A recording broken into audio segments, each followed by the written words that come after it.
في عالم مليء بالتغيرات السريعة، حيث تتقلب الأحداث بسرعة ويتغير المستقبل بلا توقف، هناك سؤال واحد يطرح نفسه على كل واحد منا: كيف يمكننا أن نتحكم في حياتنا المالية في ظل هذه التغيرات؟ وكيف يمكننا أن نمنح أنفسنا الفرصة لتحقيق الأمان المالي الذي نبتغيه في هذا العالم الذي يبدو كبهى وكأنه يغير قواعد اللعبة كل لحظة؟ هناك نظرية قديمة تظل صامدة في وجه العواصف: الرواقية. هذه النظرية التي تعود إلى اليونان القديمة وتعتبر واحدة من أكثر النظريات تأثيراً في تاريخ الفلسفة الغربية، تقدم لنا طريقاً جديداً لفهم المال وتحقيق الاستقرار المالي. لنأخذ مثلاً قصة رجل الأعمال الأمريكي الشهير الذي بنى إمبراطورية مالية ضخمة من الصفر فقط ليخسر كل شيء بسبب انهيار السوق. لكن بدلاً من اليأس، اختار هذا الرجل أن يغير طريقة تفكيره حول المال. بدأ بدراسة الرواقية وتطبيق مبادئها على حياته، وبهذا تمكن من بناء ثروة جديدة، هذه المرة على أساس أكثر استقراراً ووعياً. الرواقية تعلمنا أن المال ليس هو الهدف النهائي، بل هو وسيلة لتحقيق الأهداف الحقيقية في الحياة.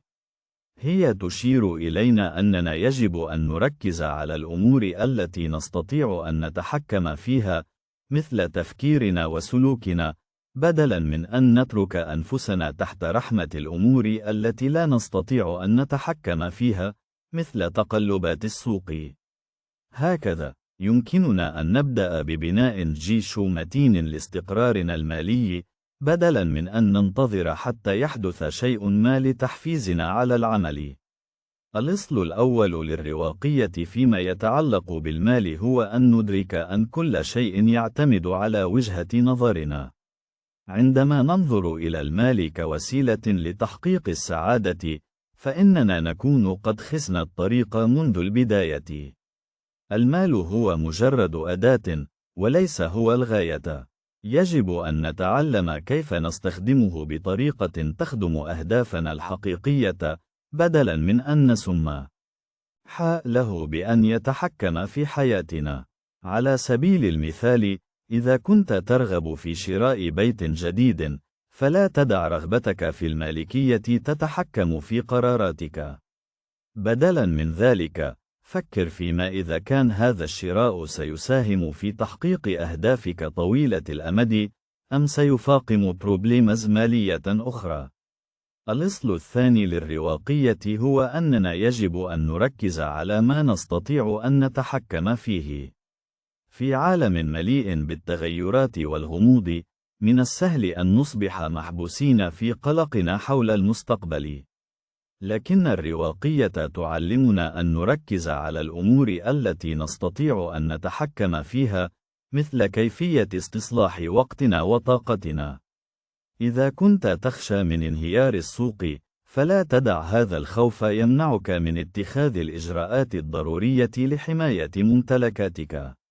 بدلاً من ذلك، ركز على بناء محفظة استثمارية متنوعة، ووضع خطط طوارئ للاستعداد لأي ظرف قد يطرأ. بهذا، ستتمكن من مواجهة التحديات المالية بثقة أكبر، وستكون مستعداً للاستفادة من الفرص التي قد تطرأ. بهذه الطريقة، يمكننا أن نبدأ بتحويل نظريتنا حول المال، ونغير من طريقة تفكيرنا حول الاستقرار المالي. لا يجب أن ننتظر حتى يحدث شيء ما لتحفيزنا على العمل، بل يجب أن نبدأ بالعمل الآن، ونستخدم الرواقية كدليل لنا على الطريق الصحيح. سوف نكتشف أن المال ليس هو العدو، بل هو أداة يمكننا أن نستخدمها لتحقيق أهدافنا الحقيقية. وسوف نجد أن الاستقرار المالي ليس هو الهدف النهائي، بل هو وسيلة لتحقيق حياة أكثر استقراراً ورضاً. كانت هناك امرأة تدعى أمينة، تعيش في قرية صغيرة في الجبل، وكانت أمينة امرأة قوية الإرادة، ولكنها أيضا كانت تعاني من الكثير من الصعاب والمشاكل في حياتها. فقد كانت أمينة تعاني من مرض خطير، وقد فقدت زوجها في حادثة مؤسفة، وكانت وحدها تأيّا أبنائها الثلاثة. ولكن أمينة لم تكن امرأة تتخذ قرارات خاطئة، فقد كانت تدرك أن المال ليس هو كل شيء في الحياة، وأن هناك أشياء أكثر أهمية مثل الحب والعلاقات الإنسانية. لذلك كانت أمينة تسعى جاهدة لتعليم أبنائها قيمة العمل والجهد، ولتحفيزهم على السعي نحو تحقيق أهدافهم. وقد نجحت أمينة في ذلك، فقد أصبح أبناؤها أشخاصا ناجحين ومحترمين في المجتمع. ولكن ما كان أكثر إثارة للاهتمام هو أن أمينة قد تغيرت نظرية المال لديها بعد مرورها بتلك التجارب الصعبة، فقد أدركت أن المال ليس هو الغاية، ولكن هو وسيلة لتحقيق السعادة والرضا. وقد كانت أمينة قد نقلت هذه النظرية إلى أبنائها، الذين أصبحوا يدركون أن المال ليس هو كل شيء في الحياة. في يوم من الأيام، كان هناك رجل أعمال يدعى خالد، وقد كان خالد رجلا ذكيا ومتعلما، وقد كان يدرك كيفية استغلال الفرص لتحقيق أهدافه.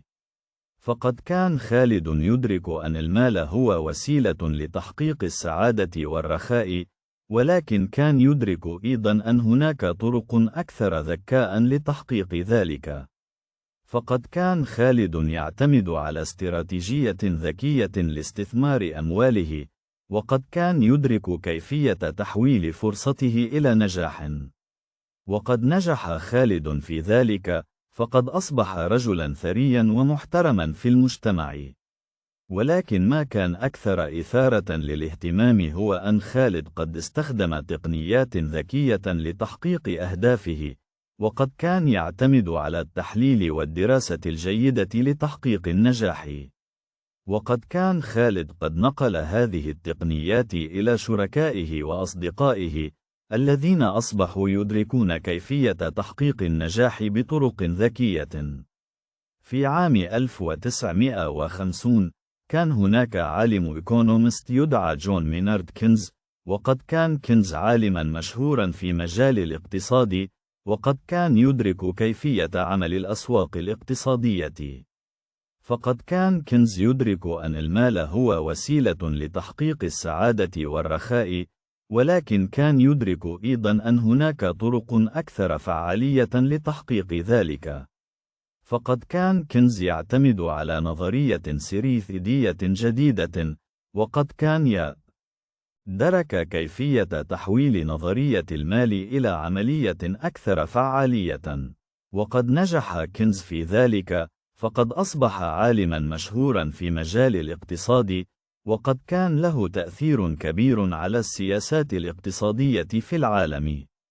وقد كان كينز قد نقل هذه النظرية إلى علماء الاقتصاد الآخرين، الذين أصبحوا يدركون كيفية تحقيق النجاح بطرق اقتصادية فعالة.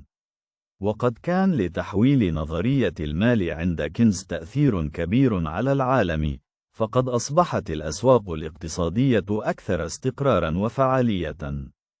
في هذه الجزء النهائية، سنستكشف كيف يمكن أن تغير الرواقية طريقة تفكيرك حول المال وتعزز استقرارك المالي. سوف نبدأ بالتعمق في مفهوم القيمة الحقيقية للمال، وهو ما يعتبره الرواقيون أنه يعتمد على القيم الشخصية والاختيارات التي نقوم بها. في قلب الفلسفة الرواقية، يوجد مفهوم القوة الداخلية والاستقلالية.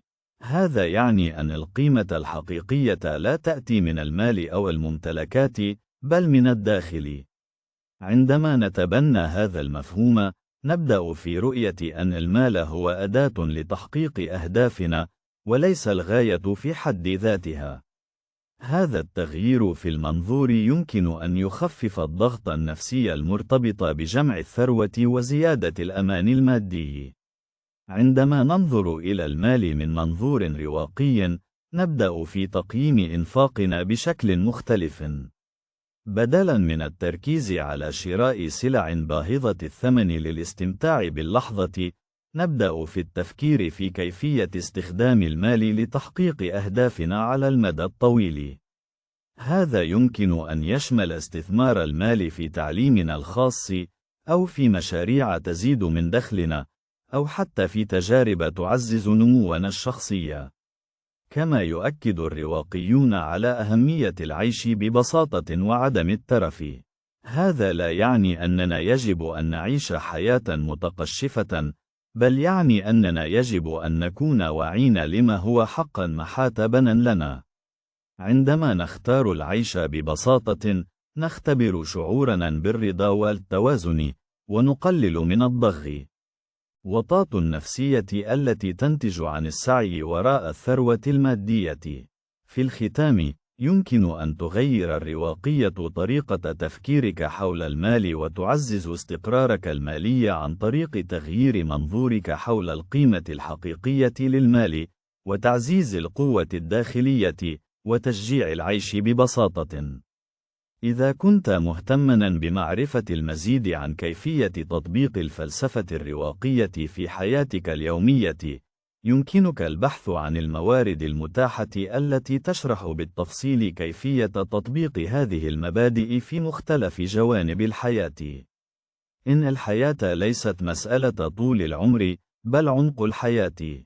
Ready of the enemy's infantry was arrayed in a series of formidable, heavily fortified positions, with deep trenches, barbed wire, and extensive networks of mines and booby traps.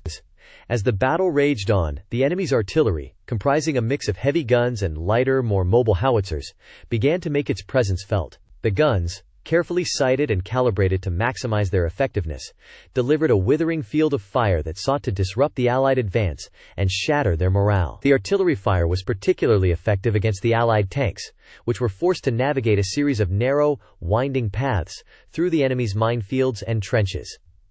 Despite the formidable nature of the enemy's defenses, the Allied forces continued to push forward, driven by a fierce determination to achieve their objectives. The infantry, supported by the armor and artillery, began to make steady gains, slowly but surely grinding down the enemy's resistance. On the left flank, the 1st and 2nd Divisions managed to break through the enemy's outer defenses, pushing forward into the depths of the enemy's positions. The 3rd and 4th Divisions, meanwhile, continued to outmaneuver the enemy, utilizing their speed and agility to outflank and encircle the enemy's strongpoints. As the battle reached its climax, the Allied forces launched a series of bold, decisive thrusts against the enemy's central positions. The armor, backed by the infantry and artillery, delivered a crushing blow that shattered the enemy's defenses and sent their troops reeling. The enemy's lines, already weakened by the relentless pounding of the Allied artillery, began to collapse as the troops lost heart and began to flee in disarray. The Allied forces, sensing victory within their grasp, pressed forward with renewed energy and determination, seeking to exploit the enemy's weakness and achieve a complete and decisive triumph. In the midst of this chaotic, swirling melee, individual acts of heroism and bravery stood out, as soldiers on both sides fought with fierce determination to achieve their objectives. A young lieutenant, leading a platoon of infantry, rallied his troops and led a daring charge against the enemy's strongpoints, cutting down anyone who stood in their way. A sergeant, commanding a tank, navigated the treacherous terrain with skill and precision, delivering a series of devastating blows against the enemy's positions. A private, armed with nothing more than a rifle and a bayonet, single-handedly cleared a series of enemy trenches, fighting with a fierce, unyielding ferocity that inspired his comrades and struck fear into the hearts of the enemy. As the battle drew to a close, the Allied forces emerged victorious, having achieved their objectives and shattered the enemy's defenses. The enemy, meanwhile, lay broken and defeated, their troops scattered and disorganized. The battlefield, once a scene of fierce and intense combat, was now a tranquil, eerie and landscape, littered with the debris of war and the bodies of the fallen. The air was thick with the acrid smell of smoke and cordite, and the only sound was the distant rumble of artillery, fading slowly into the distance. The Allied forces, weary and exhausted, began to regroup and reorganize, preparing to push forward once more and achieve the ultimate victory. As the battle raged on, the intricacies of modern warfare became increasingly apparent. The M1 Abrams tanks, with their 120mm smoothbore cannons, were wreaking havoc on the enemy's defenses. The armor-piercing, fin-stabilized discarding sabot, APFSDS, rounds were capable of penetrating even the most robust fortifications, leaving a trail of destruction in their wake. The tanks' advanced fire control systems, which utilized laser rangefinders and thermal imaging, allowed them to engage targets with pinpoint accuracy, even in the most chaotic of environments. Meanwhile, the AH-64 Apache helicopters were providing close air support, their 30mm M230 chain guns laying down a withering field of fire that cut through enemy infantry like a scythe through wheat. The helicopters' Advanced Target Sight Systems, TSS, allowed them to identify and engage targets with ease, their millimeter-wave radars and low-light television systems enabling them to operate effectively even in the most adverse weather conditions. As the ground forces pushed forward, they were supported by a barrage of artillery fire, the 155mm M109A6, Paladin howitzers, and 227mm M270 multiple launch rocket systems, MLRS, unleashing a maelstrom of high-explosive shells and rockets that shattered the enemy's command and control structures. The precision-guided munitions, which utilized GPS and inertial navigation systems to guide them to their targets, were particularly effective, allowing the artillery to engage enemy positions with unprecedented accuracy. The chaos of battle was palpable, the air thick with the acrid smell of smoke and cordite, the sound of gunfire and explosions creating a deafening cacophony that seemed to shake the very foundations of the earth. The soldiers were stretched to their limits, their training and discipline being tested to the utmost as they struggled to maintain a coherent and effective battle plan in the face of such intense and unpredictable combat. Despite the challenges, the troops persevered, their resolve strengthened by the knowledge that they were fighting for a just cause. The enemy, on the other hand, was beginning to show signs of weakness, their lines wavering as the relentless pressure of the Allied assault began to take its toll. The enemy's command and control structures were being systematically dismantled, their ability to coordinate an effective response to the Allied attack rapidly diminishing. As the battle raged on, the logistical challenges of supplying the troops with ammunition, fuel, and other essential supplies became increasingly pronounced. The Allied forces had established a complex network of supply lines, which stretched back to their bases and depots. And it was a Herculean task to keep these lines open and functioning. The logistical teams worked tirelessly, often under enemy fire, to ensure that the troops had the supplies they needed to continue the fight. The medical evacuation teams were also working around the clock, evacuating the wounded to medical facilities where they could receive the care they needed. The medical teams were a testament to the bravery and selflessness of the human spirit, their dedication to their work unwavering even in the face of such extreme danger. They worked with precision and skill, stabilizing the wounded and preparing them for transport to medical facilities, often making the difference between life and death. As the day wore on, the battle showed no signs of abating, the intensity of the combat only increasing as the enemy became more and more desperate. The Allied forces were making steady gains, but the enemy was not going to give up without a fight. The soldiers were exhausted, their bodies drained of energy, but they knew they had to keep pushing forward. They were fighting for their lives, and for the lives of their comrades, and they would not rest until the enemy had been defeated. The officers were working tirelessly to coordinate the battle, their radios and communications equipment, allowing them to stay in touch with their troops and adjust their tactics on the fly. They were making decisions in real time, based on the latest intelligence and battlefield reports, and their ability to adapt to changing circumstances was crucial to the success of the operations. As the sun began to set, casting a golden glow over the battlefield, the soldiers prepared for another long and bloody night. They knew that the enemy would not give up easily, and that the fighting would continue until one side or the other had emerged victorious. They steeled themselves for the challenges ahead, their hearts filled with a sense of duty and purpose, and their minds focused on the task at hand. They were warriors, and this was their moment. They would not falter, and they would not fail. The night ahead would be filled with uncertainty and danger, but the soldiers were ready. They had trained for this, and they had prepared themselves for the worst. They knew that the enemy would try to exploit any weaknesses they could find, and that they would have to be vigilant and proactive if they were to emerge victorious. But they were not afraid, for they knew that they had the training, the equipment, and the determination to succeed. They were a team, a cohesive unit of warriors who were united in their quest for victory, and they would stop at nothing to achieve their goals.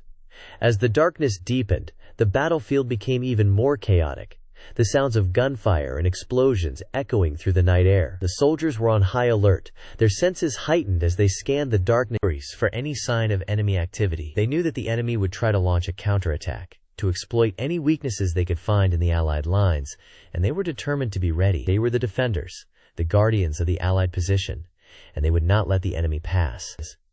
The night was a time of shadows and stealth, a time when the enemy might try to launch a sneak attack to catch the Allies off guard.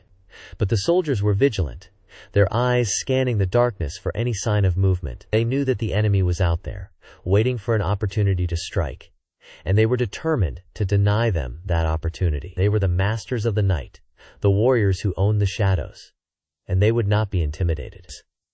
As the hours ticked by, the battle raged on, the intensity of the combat ebbing and flowing like a tide. The soldiers were exhausted, their bodies drained of energy, but they refused to give up. They knew that the enemy was weakening, that their lines were beginning to break, and they were determined to press their advantage. They were the victors, the conquerors of the battlefield, and they would not rest until they had emerged triumphant.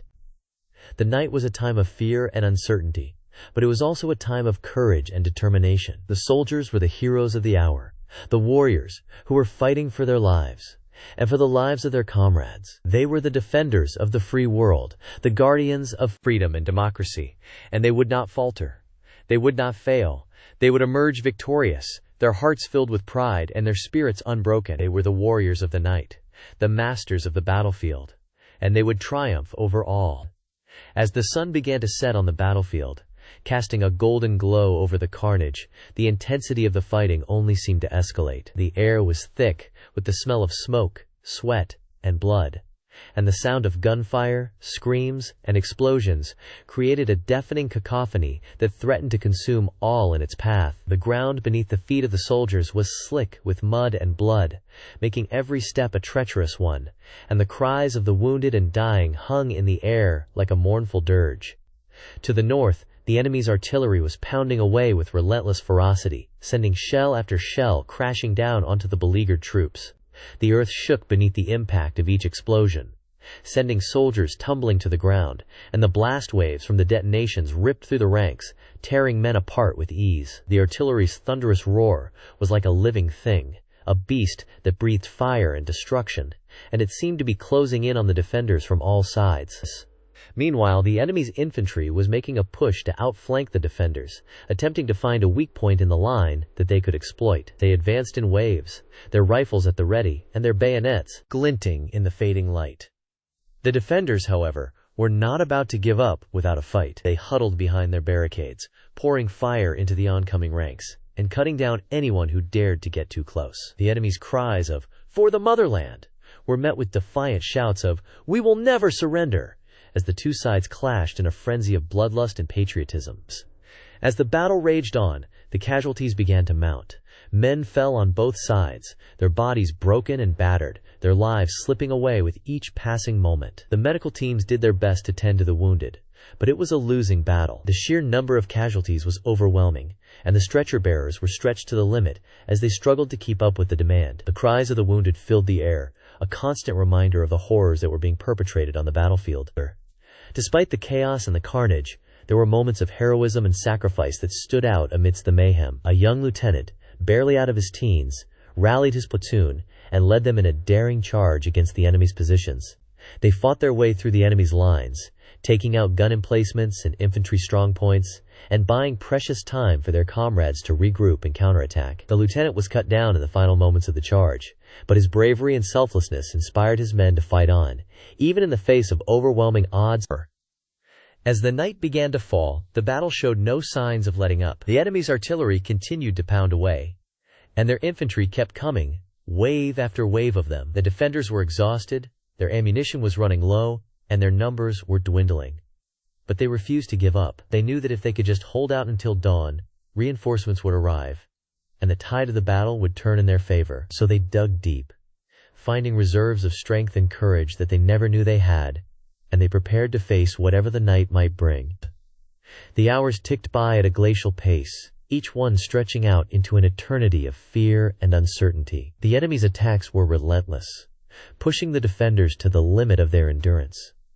But the defenders would not break. They held their ground, fighting with every ounce of strength they had, and waiting for the dawn to come. And when it finally did, the battlefield was bathed in a pale, golden light, and the defenders knew that they had made it through the night.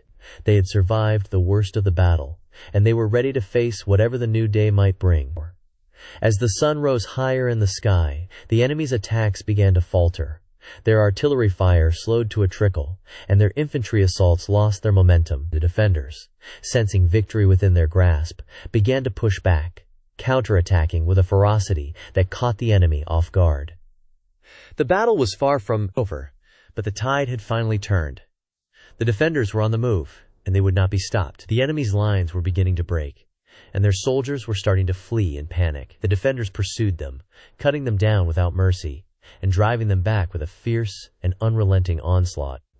The battlefield was a scene of utter devastation, a landscape of death and destruction that seemed to stretch on forever. The ground was littered with the bodies of the dead and the dying, and the air was thick with the smell of smoke and blood. But amidst the carnage, there was a sense of hope, a sense that the worst of the battle was finally over, and that victory was within sight. The defenders had endured the unimaginable, and they had emerged triumphant. They had held their ground against all odds, and they had fought their way to the brink of victory. All that remained now was to deliver the final blow, to crush the enemy once and for all, and to emerge victorious from the wreckage of the battlefield. The once pristine streets were now a canvas of unimaginable destruction, with buildings reduced to rubble and debris scattered as far as the eye could see. The air was thick with the acrid smell of smoke and the stench of death. As the survivors stumbled through the ruins, shell-shocked and desperate for any sign of hope, the sounds of gunfire and explosions had finally subsided, replaced by an eerie silence, punctuated only by the moans of the wounded, the cries of those who had lost everything. As the dust began to settle, the true extent of the devastation became clear. Entire city blocks had been reduced to nothing more than smoldering ruins, with crumbling facades and twisted metal wreckage, a grim testament to the ferocity of the battle. The streets were choked with the detritus of war, as broken glass, shattered concrete, and twisted metal stretched out in every direction, a seemingly endless landscape of destruction and despair. The casualty reports began to filter in, and the numbers were staggering. Thousands had been killed or wounded, with many more still trapped beneath the rubble, their fate uncertain. The hospitals were quickly overwhelmed, with medical staff working around the clock to treat the injured, despite being woefully unprepared for the sheer scale of the disaster. The survivors, many of whom had lost loved ones, wandered the streets in a daze, searching for any news of their missing family members, their faces etched with grief and despair. Individual stories of survival began to emerge, each one a testament to the human spirit's capacity for resilience and determination. There was Maria, a young mother who had shielded her 2 children from the worst of the bombing, only to emerge from their makeshift shelter to find their home had been reduced to rubble. Despite the trauma she had endured, Maria managed to find a way to get her children to safety, walking for miles through the devastated land Salak, with no food, no water, and no clear destination in mind. Then there was John, a soldier who had been separated from his unit during the fighting, and had found himself alone, wounded, and adrift in a sea of chaos. With no clear way to communicate with his comrades, John had been forced to rely on his wits and his training to survive, scavenging for food and shelter, and avoiding the roving gangs of marauders who preyed on the weak and the vulnerable. Despite being shot and left for dead, John had managed to crawl to safety, where he was eventually found by a group of aid workers who nursed him back to health and helped him to reconnect with his unit. As the days turned into weeks, the city began to slowly come back to life. The survivors, though traumatized, began to rebuild, using whatever materials they could find to construct makeshift shelters and start the long, slow process of healing. The aid workers, who had poured into the city from all over the world, worked tirelessly to provide food, water, and medical care to those in need, often at great personal risk to themselves. And the soldiers, who had fought so bravely to defend the city, began to regroup and plan their next move, determined to drive the enemy back and reclaim the territory they had lost. But even as the city began to stir, the true extent of the damage was only just beginning to become clear. The bombing had not only destroyed buildings and infrastructure, but had also shattered the very fabric of society. The social bonds that had held the community together had been stretched to the breaking point, and, in many cases, had snapped. The rule of law had broken down, and with it, the sense of security and stability that had once been taken for granted. The city was now a dystopian nightmare, a place where the strong preyed on the weak, and the desperate and the vulnerable were forced to fend for themselves. The streets were a battleground, where gangs and militias and even rogue soldiers fought for control, and the rule of law was a distant memory. And yet, even in the midst of such chaos and destruction, there were glimmers of hope. The human spirit, which had been tested to the limit, was beginning to reassert itself, as people from all walks of life came together to support each other and to rebuild. In the face of unimaginable disaster, the survivors had found a way to persevere, to adapt, and to overcome. They had formed communities and support networks, and had begun to rebuild, using whatever resources they could find. They had created makeshift schools and hospitals, and had even established their own systems of government, as they struggled to create a sense of order and stability in a world that had been turned upside down. And though the road ahead would be long and difficult, the survivors were determined to rebuild, to create a new future, one that would be brighter and more hopeful than the one they had lost. They would rebuild their homes, their schools, and their hospitals. And they would create a new society, one that would be more just and more equal than the one that had been destroyed. The city would rise from the ashes, like a phoenix, and it would be reborn, stronger and more resilient than ever before. But for now, the city was a place of darkness and despair, a place where the survivors were forced to confront the worst aspects of human nature and to struggle every day to stay alive. The streets were a war zone, where the rule of law had broken down and where the strongest survived, while the weak perished. The people were traumatized and exhausted, and they were forced to live in a state of constant fear, never knowing when the next bomb would fall or the next bullet would be fired. And yet, even in the midst of such chaos and destruction, there were moments of beauty and of hope. A child's laughter, a mother's smile, a lover's kiss. These were the things that reminded the survivors that even in the darkest of times, there was still a spark of humanity, a spark that could ignite and burn brightly and guide them through the darkness. The city might be broken, but the human spirit was not, and it was this that would ultimately lead the survivors out of the ruins and into a brighter, more hopeful future. The aftermath of the conflict had a profound and lasting impact on the global landscape, with far-reaching consequences that continue to shape international relations to his day. The war had created a power vacuum, allowing new nations to emerge and existing ones to reassert their dominance. The delicate balance of power had been disrupted, and the world was forever changed. In the years that followed, the global community struggled to come to terms with the devastation and loss of life caused by the war. The international community came together to establish new frameworks for cooperation and diplomacy, aimed at preventing such a catastrophic conflict from occurring again. The creation of the United Nations and other international organizations marked a significant shift towards a more collaborative and peaceful approach to global governance. However, the legacy of the war also extends beyond the realm of international relations. The conflict had a profound impact on the social and cultural fabric of the nations involved. The war had brought about unprecedented levels of mobilization and sacrifice, with millions of people contributing to the war effort in various ways. The experience of total war had a profound impact on the collective psyche of the nations involved, shaping their values, attitudes, and beliefs for generations to come. The war also had a profound impact on the global economy, with the United States emerging as a dominant economic power. The war had stimulated American industry, and the country had become a major producer of military equipment and supplies. The post-war period saw a significant expansion of American economic influence, with the United States playing a key role in shaping the global economic order. In the decades that followed, the world witnessed a period of unprecedented economic growth and prosperity, often referred to as the post-war boom. The war had created a sense of shared purpose and cooperation, and the international community came together to rebuild and restore the devastated regions.